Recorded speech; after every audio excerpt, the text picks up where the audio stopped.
नमस्कार दोस्तों, स्वागत है आपका फिर से एक मेरे नए वीडियो पे।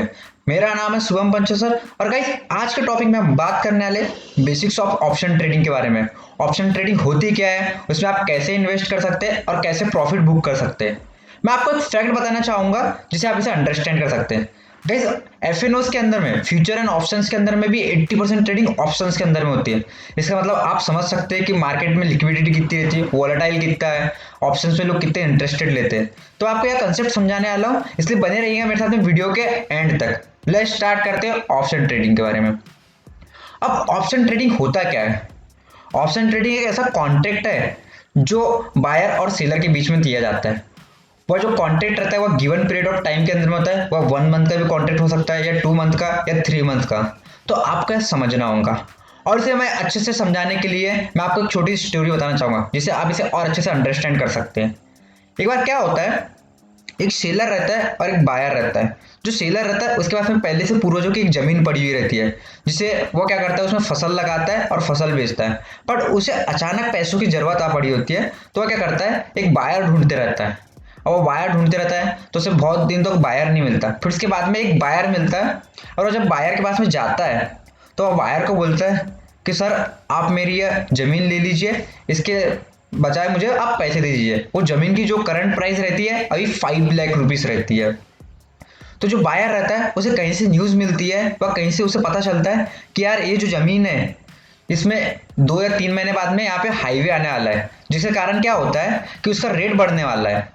जिसके कारण वो जो 5 लाख रुपए की जो प्लॉट था, 5 लाख रुपीस की जो जमीन थी, उसका जो रेट 10 लाख या 12 लाख हो सकता है, यानी उसे दुगना रिटर्न हो सकता है। तो ऐसा बायर को पता चलता है। तो बायर क्या बोलता है सेलर को कि एक काम करिए, अभी मेरे पास उतना अमाउंट तो नहीं है, बट मैं आपको कुछ एडवांस दे देता हूँ, जिससे क्या होगा कि ये प्लॉट मुझे बुक करना है, या प्लॉट मैं बुक कर लेता हूँ और हो सकता है मैं 3 महीने बाद इसे खरीद लूँ।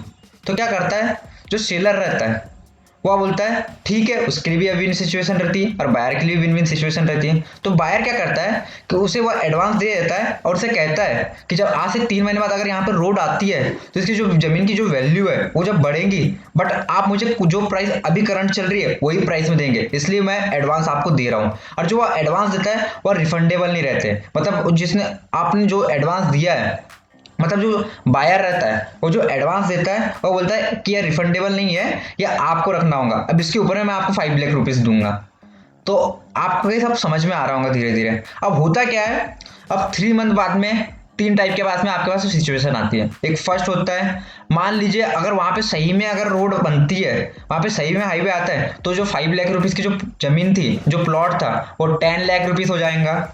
या अगर वहां पे अगर पता भी न्यूज 3 मंथ या 2 मंथ डिले चल रहा है, तो क्या होगा, जो 5 लाख रुपीस की प्राइस थी वह सेम 5 लाख या 6 लाख में चलते रहेंगी। अभी लोग कंफ्यूज है क्योंकि और दूसरी कंडीशन क्या होंगी, अगर मान लीजिए वहां पे अब किसी को पता चला है या कहीं से पता चला है कि वहां पे रोड नहीं आने वाला है, तो क्या होगा, जो आपकी 5 लाख रुपीस की जो प्लॉट थी उसका रेट कम हो जाएगा, वो जैसे पुराना जो रेट था वही रेट में चले जाएगा। मतलब आपको 2 से 3 लाख का नुकसान हो सकता है, लॉस हो सकता है। तो अब ऐसे में क्या होगा कि आपको 2 से 3 लाख रुपीस का नुकसान नहीं झेलना है, तो आपने जो एडवांस दिया था बस उसमें लॉस कर सकते हैं आप। अब मान लीजिए, अब आपको मैं इसको फ्यूचर कॉन्ट्रैक्ट के तौर से बताना चाहूंगा। अब जो सेलर्स रहता है जिसको प्लॉट बेचना है, उसे हम ऑप्शन मार्केट में क्या कहते हैं, ऑप्शन सेलर या ऑप्शन राइटर। और उसके बाद में जो बायर रहता है, जो प्लॉट को खरीदने वाला रहता है, जो जमीन को खरीदने वाला रहता है, उसे हम कॉन्ट्रैक्ट ऑप्शन मार्केट में क्या कहते हैं, ऑप्शन बायर। और उसके बाद में जो प्लॉट की जो प्राइस रहती है, जो फ्लाइट की जो प्राइस रहती है उसे हम कहते हैं स्ट्राइक प्राइस, जो आपकी 5 लाख रुपीस रहती है। जो 5 लाख रुपीस का जो प्लॉट था उसे हम कहते हैं स्ट्राइक प्राइस। और इसके बाद में जो आपने एडवांस दिया था जो नॉन रिफंडेबल था उसे हम कहते हैं प्रीमियम। जो नॉन रिफंडेबल था, जो आपने एडवांस दे दिया और उसको बुक कर लिया, अब हो सकता है वो प्राइस बढ़ेगी तो आपको वही प्राइस में मिल जाएगा, और नहीं बढ़ेगी तो आपको लॉसेस हो सकते हैं। पर लॉसेस एक प्रीमियम अमाउंट में हो सकते हैं, बहुत ज्यादा लॉसेस नहीं हो सकते। तो गाइस आपको अब समझ में आ रहा होगा, अगर नहीं समझ में आ रहा तो मुझे कमेंट कीजिए, मैं आपको और इसे इजी समझाने की कोशिश करूंगा और आपको और अच्छे से समझ में आएगा। अब ऑप्शन ट्रेडिंग में भी 2 टाइप होते हैं, एक होता है कॉल ऑप्शन। कॉल ऑप्शन को हम डिनोट करते हैं सी से, या होता है बुलिश ट्रेड। अगर कॉल ऑप्शन आप खरीद रहे तो मतलब शेयर्स ऊपर जाने वाले हैं, आप ट्रेड ऊपर करने वाले हैं। और एक होता है पुट ऑप्शन। पुट ऑप्शन का मतलब होता है इसे हम डिनोट करते हैं पी से। अगर आपको ऐसे समझ में आता है कि यह बेरिश ट्रेंड है, मतलब अभी मार्केट नीचे जाने वाला है। तो भाई अब हम समझते हैं कॉल ऑप्शन और पुट ऑप्शन को डिटेल में। अब कॉल ऑप्शन होता क्या है, ध्यान से समझिएगा। अब कॉल ऑप्शन होता क्या है, मान लीजिए अभी कोई स्टॉक की प्राइस करंट 90 रुपीज चल रही है, बट आपको ऐसा लगता है कि 1 मंथ बाद में 100 रुपीज में आने वाली है।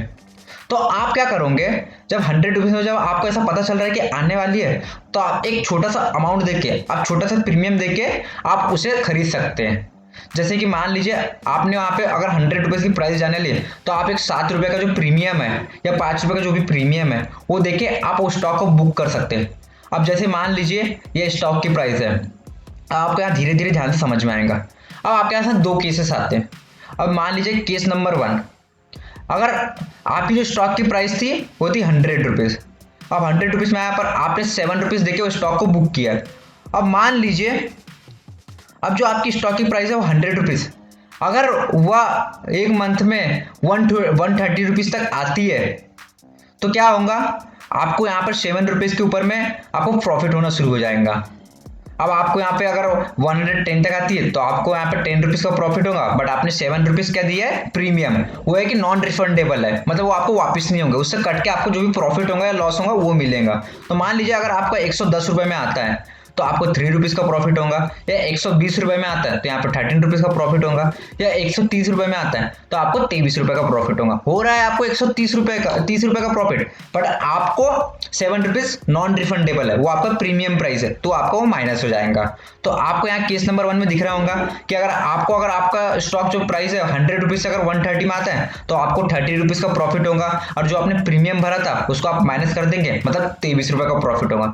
मतलब क्या हुआ कि आपको जो 100 रुपए का जो माल खरीदना था, आपने उस 7 रुपए देके वहां पे कंफर्म कर लिया, 7 रुपए में वहां माल खरीद लिया। अब 7 रुपए में जब आपने माल खरीद लिया और जो आपको प्रॉफिट हो रहा है वो 100 रुपए के ऊपर में हो रहा है, यानी 100 रुपए के ऊपर से हो रहा है, तो आपको यहाँ पे क्या हो रहा है कि आपने एक स्मॉल अमाउंट डाला और लार्ज प्रॉफिट निकाल लिया।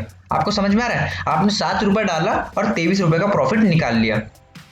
अब केस नंबर 2 ध्यान समझिएगा। अब केस नंबर 2 में क्या हो सकता है, मान लीजिए आपका जो 100 रुपीज का जो प्राइस था, आपका जो 100 रुपीज का प्राइस था वो ऊपर ना जाते हुए वह नीचे चले गया। अब नीचे चले गया मतलब क्या होगा कि जो 100 रुपीज का जो प्राइस था, मान लीजिए वो 80 रुपीज में आ गया। अब 80 रुपीज में आ गया तो अब आपने तो कॉन्ट्रैक्ट भरा था कि ऊपर जाने के लिए, पर आपको 80 रुपीज में आ गया तो इसका मतलब आपको माइनस होना शुरू हो गया। अगर आप 100 रुपीज से अगर माइनस करें तो आपको 20 रुपीज होते हैं। पर यहाँ पे क्या होगा ऑप्शन ट्रेडिंग के अंदर में कि जब आपका 80 रुपीज में जब प्राइस आता है तो जो आपने प्रीमियम भरा है, जो आपने 7 रुपीज का जो प्रीमियम भरा है उसी से आपका माइनस होगा।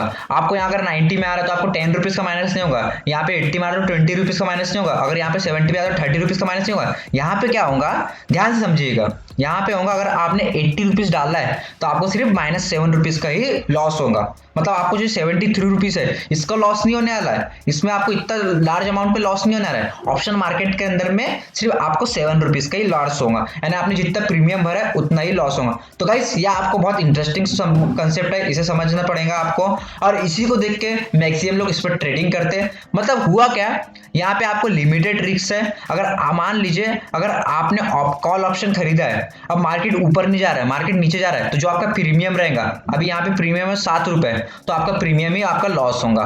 बट अगर मार्केट ऊपर जाता है, मान लीजिए अगर आपने 100 रुपए में स्टॉक्स लिया था, अगर आपका जो शेयर प्राइस है 130 तक जाता है तो आपको 130 के ऊपर में जो प्रॉफिट आ रहा है वो आपको यहाँ पर प्रॉफिट भी देखने मिलेगा। तो यहाँ पे क्या हुआ, लिमिटेड रिस्क है और अनलिमिटेड प्रॉफिट है ये कंडीशन के अंदर में। तो आई होप आपको यह समझ में आ रहा है कि कॉल ऑप्शन होता कैसा है, उसमें काम कैसा होता है। अब मैं आपको बताने वाला हूँ पुट ऑप्शन के बारे में। अब पुट ऑप्शन क्या होता है, अब पुट ऑप्शन जनरली, अब इसको हम समझते हैं। अब मान लीजिए इसमें एक स्टॉक की प्राइस है 100 रुपीज, वही सेम कंसेप्ट है, ये इसमें स्टॉक की प्राइस है 100 रुपीज, और मान लीजिए जो आपका स्टॉक्स है वो 80 रुपीज तक आता है, और आपने जो प्रीमियम भरा है वो 5 रुपीज का है। हमने पिछले कंडीशन में देखा था कि 7 रुपीज का हमने प्रीमियम भरा था, अब इस कंडीशन में 5 रुपीज का हमने प्रीमियम भरा है। अब जब से आपने 5 रुपीज का जब प्रीमियम भरा है तो अब केस नंबर 1 समझिए।